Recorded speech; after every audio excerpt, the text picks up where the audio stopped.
les actionnaires de l'ancienne SOGEA, parce que SOGEA n'existe plus au moment où je vous parle, ont décidé de transférer tout le patrimoine dans l'état où il se trouve, ainsi que son personnel dans la nouvelle société, dans le cadre, bien entendu, du processus de fusion qui est en place aujourd'hui. Ce n'est pas uniquement la SOGEA qu'on veut de dissoudre.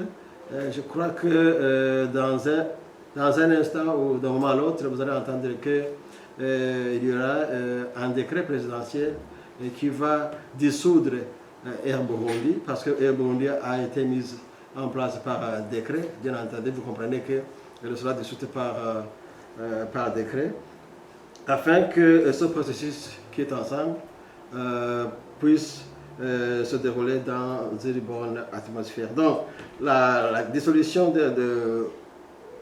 qui vient d'avoir lieu de la SOGEA implique le transfert du patrimoine et le transfert des personnels dans la nouvelle société.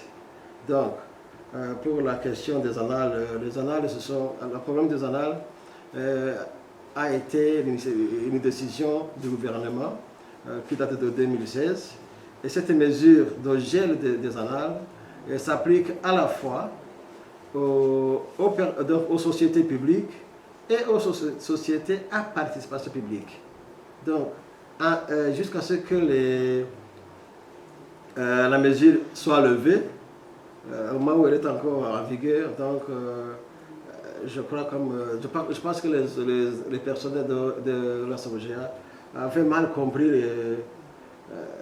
l'idée et ils croyaient qu'ils ne sont pas concernés, alors que l'État détient 90% de l'actionnariat. Donc, la mesure s'applique dans SOGEA. Et ce n'est pas seulement le problème de SOGEA, c'est un problème qui s'applique également dans plusieurs sociétés. Mais jusqu'à nouvel ordre, la mesure de paiement des annales continue d'être en vigueur jusqu'à la levée de la mesure qui les a suspendus. Concernant le transfert du personnel de la société, quelle est la suite? Bon, vous comprenez? Donc, on transfère les personnels dans une autre société, donc c'est notre employeur.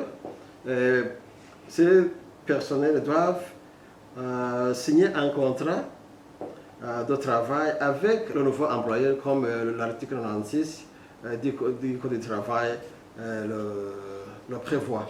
Donc, dans ce cas,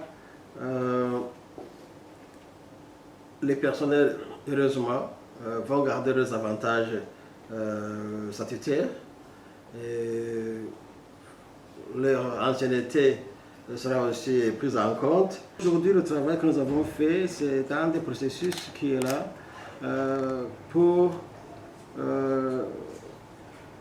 arriver à la fin, donc arriver à la fusion proprement dite. Mais la plus-value, c'est quoi? C'est-à-dire que si l'État du Burundi a constaté que pour améliorer la qualité de service, il a fallu que le gouvernement prenne une mesure, une stratégie de fusionner les deux sociétés, Air Burundi là où il détenait 100% et SOGEA là où la société publique Air Burundi détenait 90%.